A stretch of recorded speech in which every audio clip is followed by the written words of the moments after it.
it's, when stuff happens, it's such a shame that, the way, Ryan went down, and, it's, something that we're all sad about, but, like the coach said, we're going to work on getting him back and, keeping him, in our prayers, and, whatever he needs, to get through all this, I'll be there for him, and, other than that, we just need to step up as an offense, and, me leading it now, and, I think we really need to step up and kind of rally is what the coaches were saying today. Obviously, without having, a big head on it, just, that feeling of being the guy, or, guy 1A or something.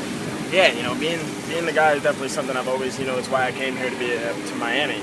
It's a shame that, that this is how, I got to be, maybe, whatever, the guy or whatever.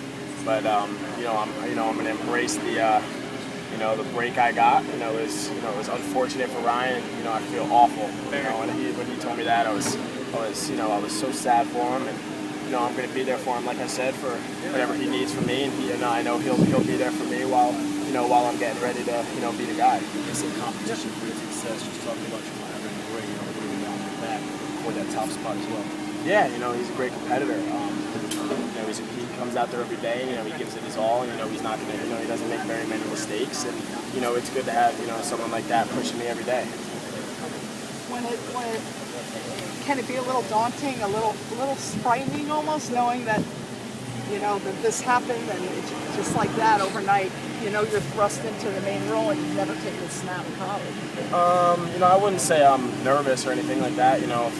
I probably shouldn't be here if I was nervous. I didn't come here to be the backup. I didn't come here to sit behind people the whole time. And this year was, Ryan was going to be the starter, and I was going to be there to be in the backup role. And sometimes in football, people get tough breaks, and we got to help him move on, and we also got to move on as an offense and a team in general. How would you assess how the spring's gone for you?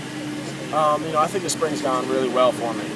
Even when Ryan was here, and I was taking a lot of the 2 reps, I thought it was going pretty good. I thought I was getting a good grasp of the offense, and I feel like the guys are starting to rally around me a little bit, and they're starting to see that I can be the guy. What should the team expect from you? Now that you're the guy, what should they expect?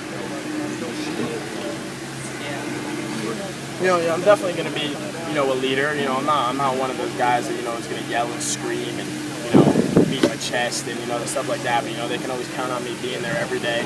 I'm going to show up and play every game, the same way. If I throw a pick, it's going to be, I'm going to be pissed about it, but I'm going to come back next series and throw it, and we're going to get a touchdown as a whole. I can't be selfish, dread on that play or anything like that, and I really need to help the offense, success. Is it comforting to have so many good skill guys?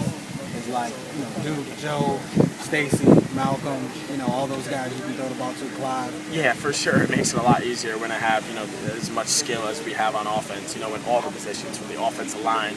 Right now our offensive line is playing great, to the skill guys like you said, Duke and Clyde and Malcolm and Stacy, Damari, all those guys. So it's, it definitely helps a lot to have those, those type of skill positions around me.